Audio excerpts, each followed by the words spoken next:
Welcome to Hanging in My Tree with Margaret Munro Buchan, Maggie, and Christian Isabella Buchan, Christine or Chrissie, the unmarried daughters of the Reverend James Buchan and Christian Jack. Both were teachers. Maggie died at 42 years of age, possibly from the Spanish flu, an epidemic not unlike COVID, and Chrissie living to 75 years of age. Hanging in My Tree has a number of videos about the Buchan clan, including Maggie and Chrissie's parents, Reverend James Buchan and Christian Buchan. Both have a video dedicated to them.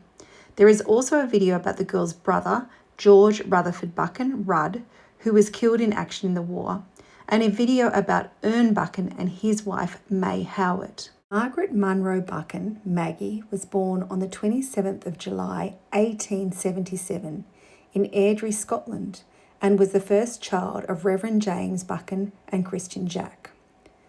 Christian Isabella Buchan, Chrissie, was the third or fourth child of the couple, being a twin with Annie Jack Buchan. I'm not certain which of the twins were born first. Chrissie and Annie were born on the 11th of April 1880 at 89 Alexander Street, Airdrie, Scotland. The girls' siblings included Elizabeth Duthie Buchan, or Lizzie, and their brothers James or Jim, John, William or Bill, George or Rudd, and Ernest. Their grandparents were William Buchan and Elizabeth Duthie, John Jack, and Margaret Munro. All of the girls' grandparents lived and died in Scotland, particularly around the Aberdeenshire region. Whilst Maggie, Chrissie and Rudd never married, their siblings did marry and have many descendants.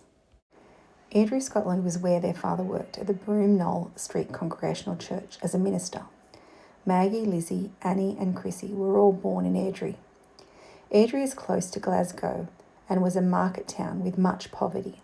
From the 1850s there was enormous population growth in Airdrie from the Highlands of Scotland and from Ireland following the potato famine, and the change from the town being a rural agricultural town to a centre of heavy industry. There were increased iron foundries in the area. As industrialisation built up in the city, there was an increase in the smoke from furnaces and other industrial processes. In 1884, following a long battle with a cold from which the Reverend could not recover, the Reverend was advised by his doctors to move to a warmer climate. The Reverend made plans to move to New South Wales, Australia. He travelled first, leaving his pregnant wife, Christian, and his 4 daughters.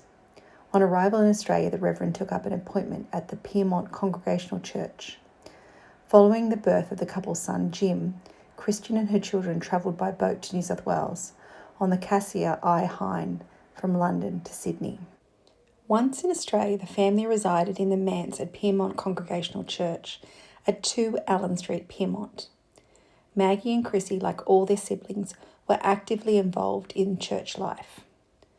We know from newspaper articles that in 1896, Maggie assisted in a stall at the bazaar, raising funds for the Piedmont Congregational Church. In the same year, Chrissie was one of 3 medalists for the Sunday School Piedmont Congregational Church. This was not the last time that Chrissie was reported as being a medalist. In 1897, she attended the Grand Denominational Rally, which involved the Congregational Sunday Schools and Christian Endeavour Societies. The rally was held in the Pitt Street Church with about 30 Congregational Sunday Schools and around 200 Christian Endeavour Societies being represented. Chrissie and her twin sister Annie received silver medals for the Sunday School Examination Senior Division. The twins also received a silver medal at the Grand Denominational Rally in 1898 and silver medals in the 1899, with Chrissie receiving 179 points out of 200, beating Annie by just 1 point. In 1890, Maggie and her sister Lizzie performed piano duets at the Piedmont Congregational Church, and in 1901, Chrissie and Annie were stall holders in the bazaar and sale of works in aid of the Piedmont Congregational Church. In 1903, their sister Lizzie Duthie Buchan married Edmund Perrin at the Piedmont Congregational Church. Chrissie and Annie were the bridesmaids. The newspaper reported that the twins wore soft muslin trimmed lace and insertion, and hats with forget-me-nots. They wore ruby and pearl brooches and carried pink and white bouquets and gifts for the bridegroom. Speaking of weddings, there is a photo of Chrissie and her brother James Buchan at Annie's wedding to Henry Pontifex Rhymes in November 1911. I only have 2 photos of Maggie, both are formal family portraits. The first is a portrait of Maggie with her mum, Christian Buchan, and her sisters Chrissie, Annie, Lizzie, and with Ernest. Given the age of Ernest, this must have been taken around 1891 or 1892, when Maggie was around 13 years and Chrissie would have been around 11 years. The second photograph is a photo that includes the whole Buchan clan. Given the youngest child Rudd's appearance, I believe the photo would have been taken around 1894 to 1896. I'm not 100% sure who is who in this photo. Maggie would have been around 18 years and Chrissie around 16 years at the time. I do wonder if one of the Buchan girls is missing from this photograph, as the lady in the back row in the middle seems much older than 18 years. The Reverend spinster cousin, Elizabeth Addie Buchan, travelled with the family from Scotland to Australia and had much involvement with the family, and she would have been in her late 30s at that time. Both Maggie and Chrissie were teachers. Family stories say that they both worked in the Rag schools with Reverend James Buchan. The Rag schools were schools set up for children whose parents couldn't afford a public school education. Teachers would visit the homes of families trying to persuade the parents to send their children to school. The teachers were paid from donations and legacies, and much of the food and clothing for the children was donated. In 1910, the children were provided with hot lunches in winter. The work in the Rag schools would have been hard. In the 1896 report for the Rag schools, said, came across a sad state of destitution in a miserable home. Walls damp and discoloured, floors decaying and broken. A woman with an infant only a few weeks old had no clothes for it. Her husband could get no work. Her son, one of our scholars, lay dying. Gave her some clothing for the baby and what help I could. The boy has since died. The Rag schools closed in around 1920, as education at that time was free, and the Sydney Council had cleaned up the slum areas in the Rocks, Glebe and Waterloo. A report written in Church Heritage by Edmund James Perrin, a great-grandson of the Reverend and Christian Buchan, notes that Chrissie and Maggie's mother would provide food in the kitchen of the manse for itinerants and the homeless. The article also notes that Maggie attended Sydney University and became a teacher with the Department of Education, and Chrissie learned her teaching skills at the Rag schools and later taught at the Education Department in kindergartens. As Maggie was employed by the Education Department, I could locate a lot more records about Maggie's employment. I must say the records display a dichotomous view. Her official department records show warnings of negligence and reports, but the newspaper articles about her teaching sing her praises. Perhaps she was good at the face-to-face teaching, but not as good at the record keeping, but we'll never know. In terms of her official Education Department records, we know that from the 11th of February 1892, Maggie was employed on probation at Ultimo Girls' School.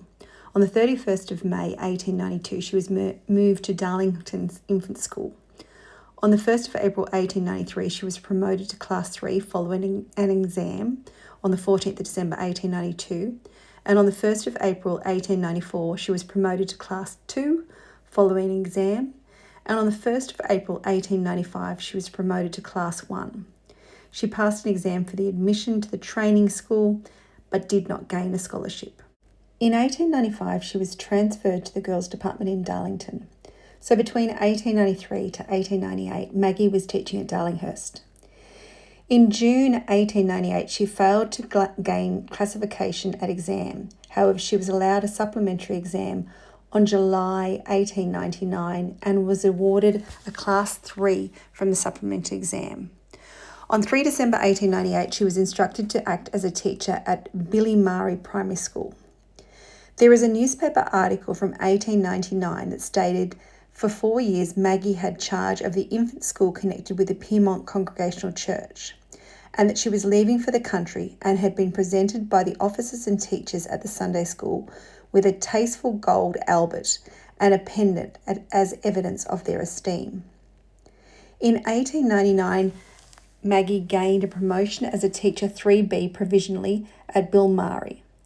Bilmari is in the central west of New South Wales, near Bathurst or Cowra. Bilmari Provisional School was established in July 1890. Provisional schools were established in areas of sparse population where there were insufficient pupils to justify a school. By 1893, the school had over the minimum of 20 students, so converted to a public school. It closed in 1910.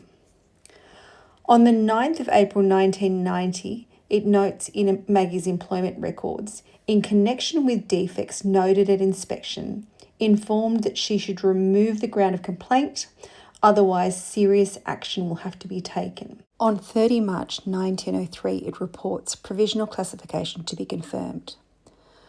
Whilst in Bilmari in 1905, Maggie was appointed an electoral registrar.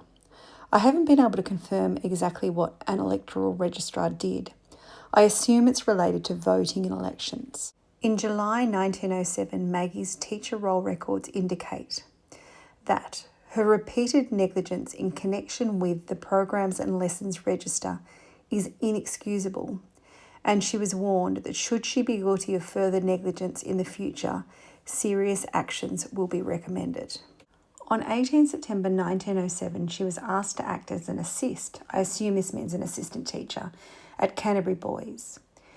In 1913, Maggie was recorded as living back in the family home in 2 Allen Street, Pyrmont. She's still recorded as a school teacher, also living at home with her parents and her siblings, Chrissie, Ern, James, John and Bill. In 1917, their youngest brother, Rudd, was killed and missing in action in France. Maggie died in 1920. Family notes say that this was as a result of the Spanish flu. Not unlike COVID-19 that occurred almost 100 years exactly from the date at that time, the Spanish flu ravaged the population of Australia. It was a pneumonic influenza that killed 6,387 people in New South Wales, infecting as many as 290,000 people in metropolitan Sydney alone. The spread of the disease throughout the world was caused largely by soldiers returning home from the war. Like in COVID-19, restrictions were placed on people from February 1918, including the closing of racecourses and hotels and the banning of public meetings. In April 1919, restrictions were placed on people travelling from Sydney to country areas, and people who were declared to be infected were not allowed to leave until the disease was declared to have passed. There is a newspaper article from the 14th of July 1920 that said, "The flags at Canterbury Public School were flying half-mast on Monday on account of the death of Miss Margaret Buchan, a much beloved and highly capable member of the staff. She had completed about 20 years of very successful work. Her death occurs after 3 weeks of illness.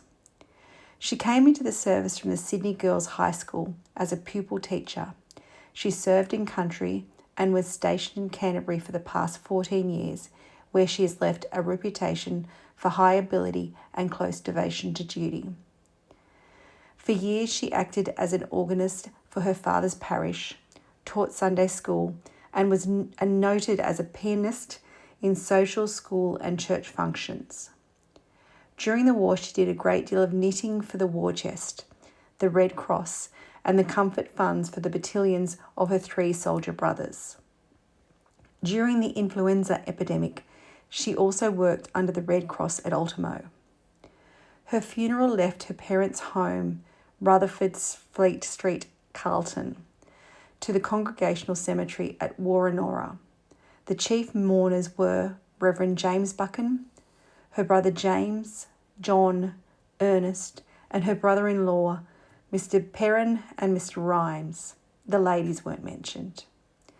About 100 boys marched in procession to the grave under the direction of the Canterbury teachers. I don't have a copy of Maggie's death certificate, so I cannot confirm that the Spanish flu was the cause of her death. And I wonder if she died from some other cause, for two reasons. Firstly, reports now say that by 1919 the Spanish flu epidemic was over. And secondly, the newspaper article that I just read to you about her death doesn't ascribe it to the Spanish flu, and in fact spoke about her working during the influenza epidemic in the past tense. I do wonder what was her cause of death. Perhaps it was a lingering illness following her exposure to the Spanish flu. Shortly after Maggie's death, Reverend James Buchan died on 15 July 1921.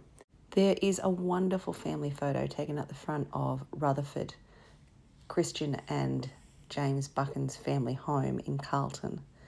The photo must have been taken in around 1921 following both Maggie and the Reverend's death because of the age of my grandmother, who's held in the arms of her mother. Chrissie is in this photo on the far right-hand side. Like her sister Maggie, Chrissie was a teacher. She never married and had no children. Chrissie was a twin, and family tell me that her and her twin sister Annie would talk to each other in a way that nobody else understood. Family also told me that Chrissie was a traditional school teacher and very critical of the younger members of the family. There's not a lot of information about Chrissie's teaching. What I can piece together from newspaper articles is in 1903, Chrissie was the acting head teacher at the Waterloo Rag School. We do know from the Sands Directory in 1915 that Chrissie was recorded as a teacher of the Rag School. In 1907, 1915, 1916, 1917 and 1918, there are reports of her running a musical program for the children at the Woolloomooloo Rag School. I don't know when Chrissie started working for the Education Department. I could find no records about this, but the Rag Schools closed around 1920. A newspaper article confirms that in 1926 she was appointed to Hurstville School. By 1930, Chrissie was living at Faithley, 11 Bowmer Street, Rockdale or Banksia, with her mother and was recorded as a school teacher. In 1932, she was appointed as a teacher's assistant from Carlton to correspondence, which I assume means correspondence education. Correspondence education at the time, a student would receive a workbook. The students would complete the work, they would send it back, and a week later they would receive their marked workbook. They received instruction sheets based on the New South Wales syllabus. The school in a mailbox was started in 1916. In 1935, there was an advertisement in the newspaper that Chrissie had lost her life insurance policy, and there was a public notice from the Australian Mutual Provident Society that a new special policy would be issued in its place. I wonder whether Ernest, Chrissie's brother, sold her that life insurance policy, as he was an insurance salesman for CM Life between 1930 to 1934. On the 30th of August 1936, Chrissie's mother, Christian Buchan, died. Chrissie was the executor for her mother's estate. In 1939, the newspapers report that Miss C. Buchan transferred from Arncliffe to Hurstville South School.